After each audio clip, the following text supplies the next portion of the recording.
What's up guys, welcome back to the channel. Now in this video I am going to be covering the League of Legends champion Jhin. So basically what I'm going to do is I'm going to watch the new champion teaser, which is called Jhin Mind of the Virtuoso. Then I'm going to go on the League of Legends website and read into his bio. I'm going to go through that, and then I'm going to look at the actual champion spotlight, which covers some of his gameplay as well. So that's the plan for this video. I'm going to timestamp it as well, so if you're interested in a particular part you can actually fast forward just to that part also as well. So yeah, without further ado, let's get into it.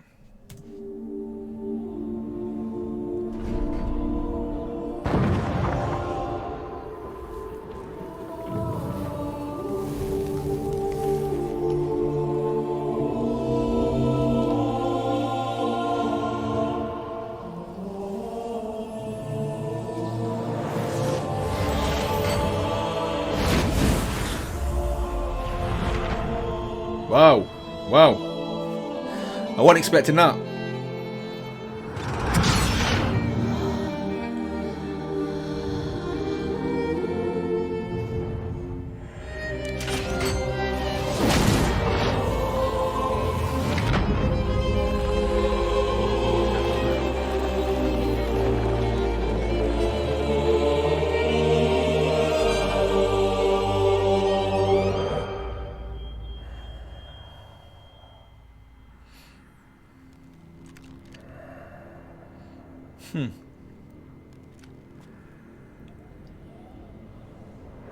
Woo! Into the shadows. That was nice. That was a nice ending. Okay, that was a beautiful. The music in that was beautiful as well, and that was a nice tease. Right at the end, you see his face, don't you? And I'm expecting him to come forward. He actually goes backwards, back into the shadows. That was nice. That was really good. Okay, so let me move on. In fact, before I actually move on to the bio, one thing I will say is I really like. He was in the 2019 cinematic Wanting to Awaken. Right at the end, there's a scene in there where he's on stage. That shot there is one of the best shots I've ever seen. So, yeah, with that out of the way, let's get into the bio. Right, okay, let's go. This is cool. I like this. This is a broken... Oh, bad luck. Bad luck. I love this shot, though. Broken mirror, and you can see him there looking through it, and then you've got the crack here, right, and you're panning out, and you've got this... Yeah, this is his gun as well. But no, it looks really cool, doesn't it? I love the mask as well. Yeah, it looks really good. Right, okay. Oh, this is nice. I like how it does this. Right, Jhin, the Virtuoso. Let's go. One can travel to nearly any village across Iona and hear the tale of the capture of the Golden Demon. Depicted in a variety of ways, plays and epic poems, the cruel spirit's banishment is still celebrated to this day. But at the heart of every myth there lies a kernel of truth. I like that, a little nugget of truth. And the truth of the Golden Demon is one far different than the fiction. For years, Iona's southern mountains were plagued by the infamous creature. Throughout the province of Zan, I think it is, and even as far as Shorchan and Garlin, a monster slaughtered scores of travellers and sometimes whole farmsteads, leaving behind twisted displays of corpses. Nice. Armed militias searched the forests, towns hired demon hunters, like the Witcher, and Wuzhan masters patrolled the roads, but nothing slowed the beast's grisly work. In desperation, the Council of Zan, probably pronouncing that one as well, sent an envoy to beg Great Master Kusho of the Kinkau Order for help. Charged with maintaining the balance between the spirit and material realms, Kusho was adept in the banishment of demons, leaving in the secret least the cunning creature be alerted to their intent. Kushko, his teenage son Shen, and young apprentice Zed, right, okay, we know who that is, travelled to the province. They tended to countless families shattered by the killings, dissected the horrific crime scenes, and looked for connections between the murders. Soon Kushko realised they were far from the first to hunt this killer, and his conviction grew that this was the work of something beyond the demonic. For the next 4 years, the Golden Demon remained beyond their reach. Wow. So they were searching, these guys were searching for 4 years. Oof, dedication. and the long investigation left 3 men changed.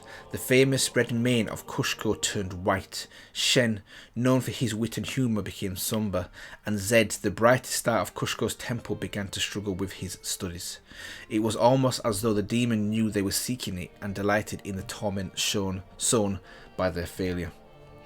Upon finally finding a pattern to the killings, the Great Master is quoted as saying, "Good and evil are not truths.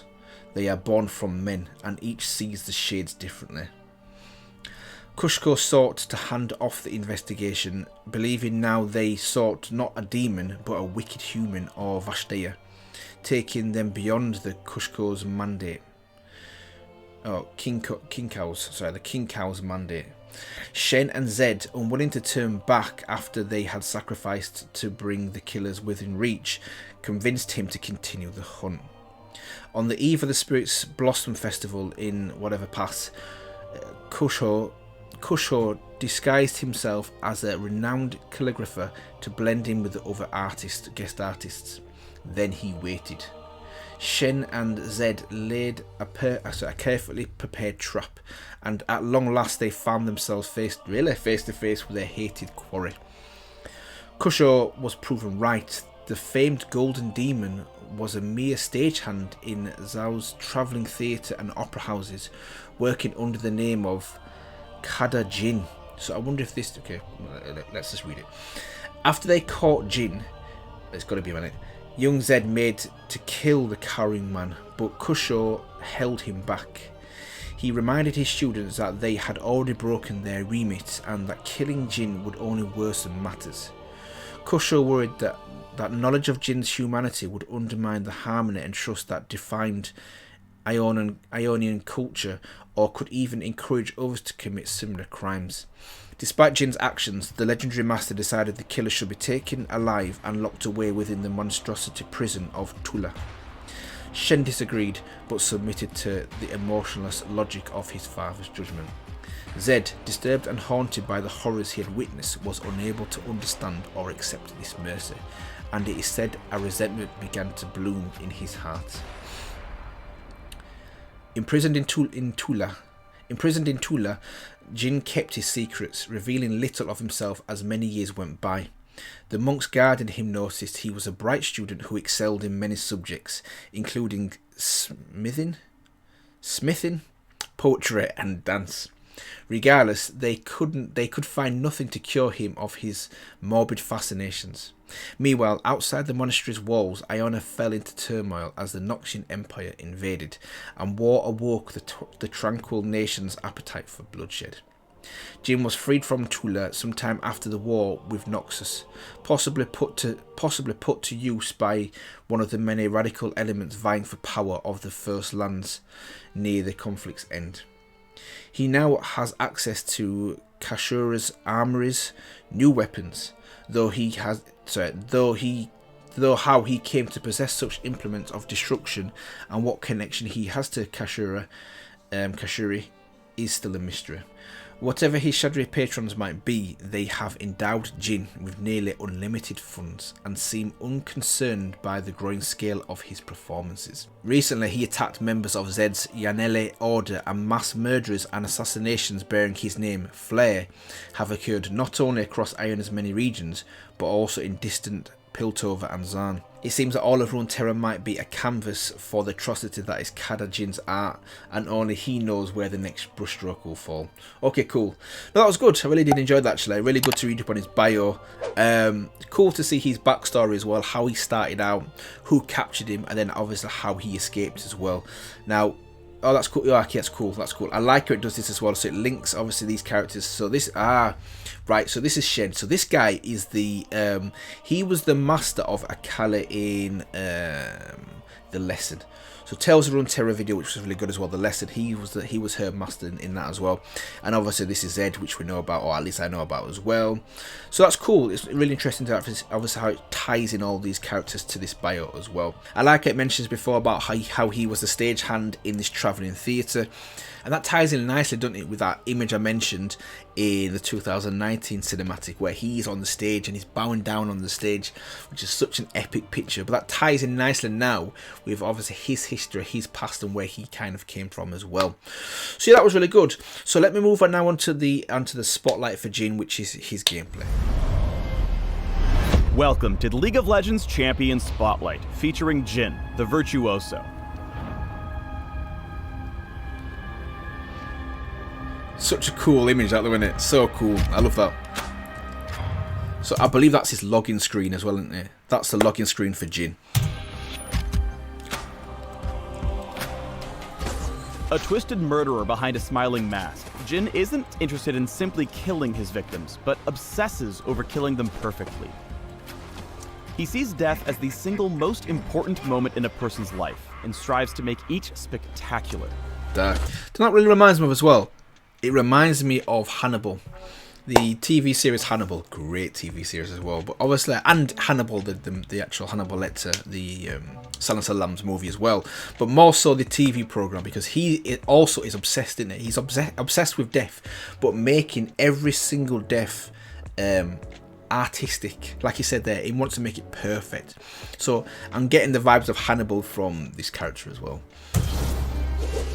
In-game, Jhin takes up a marksman role and terrorizes his enemies with powerful pistol-based attacks and some of the longest-ranged abilities in the game.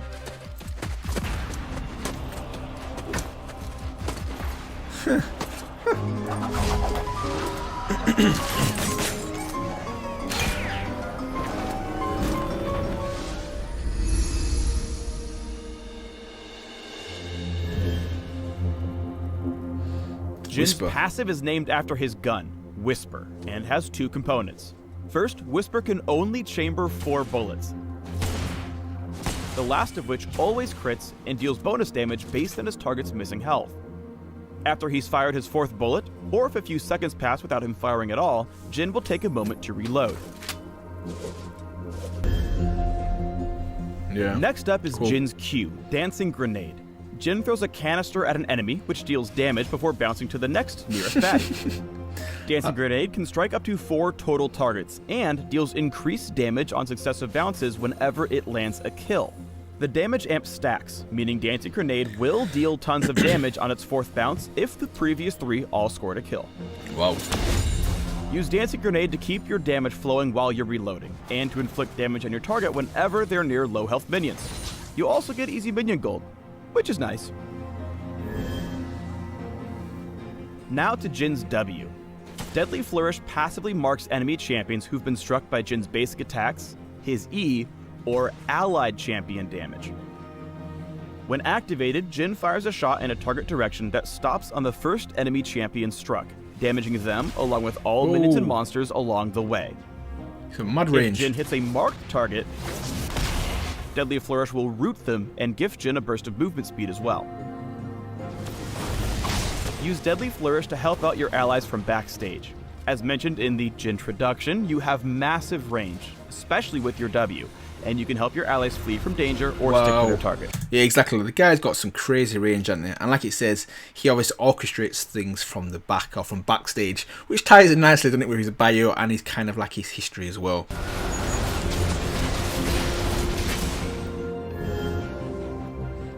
Jhin's E, Captive Audience, plants a Lotus Trap at a target location that turns invisible and arms after a short delay.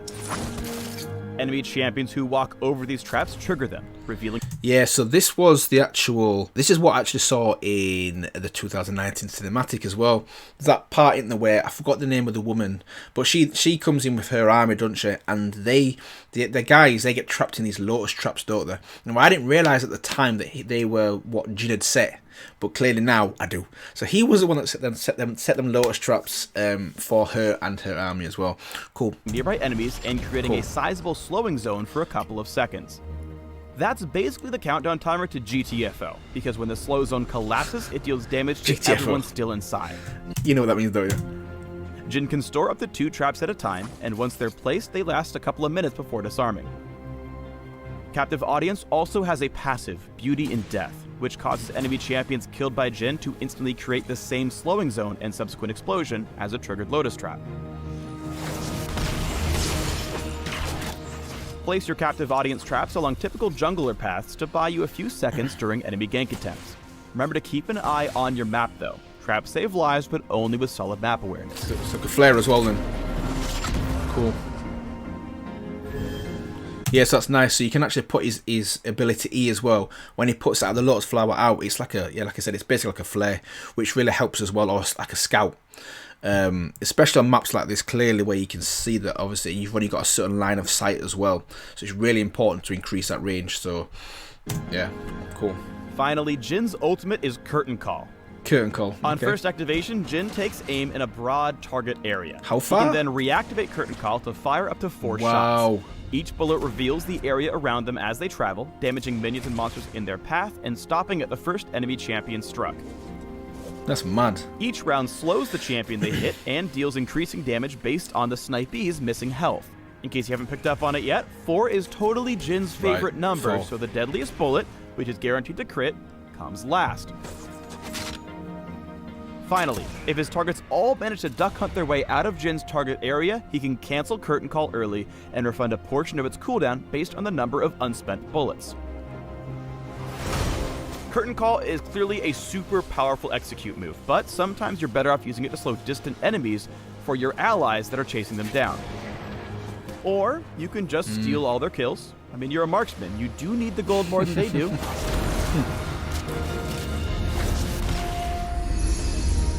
Yeah. Crazy range. Mad.